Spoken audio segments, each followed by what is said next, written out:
Yo mga idol no, sa yung hapon mga idol no, so natakaroon diri sa tuwang pispan mga idol no.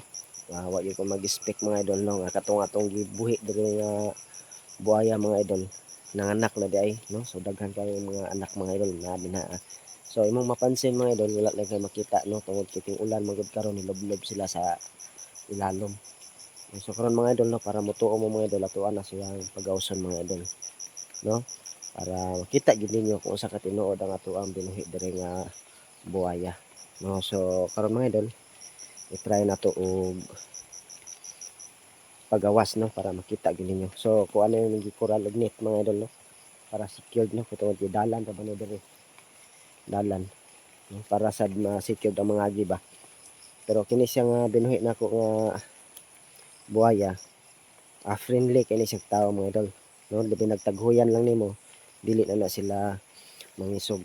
So karon mga idol itong testingan ha, ang ipakita sa inyo ha, musulod ta para sure gid nga makita. So itong paduolon ha, para makita gid nyo kung sige ka tinuod. So napansin mo mga idol, pero nasa mabaw isa, adi lang kayo mahalata sa video. Ang inahan na niya mga idol nasa ilalom atong naibangag dito sa unahan dito naisukid no. So try na to ha, pagkauso na to ang iyahang mga anak itong tawgon.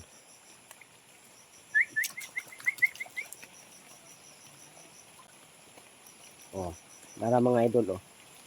So legit ni mga idol ha, dili gid ni sa scam, tinuod yun ni siya. Nakita man gid ninyo.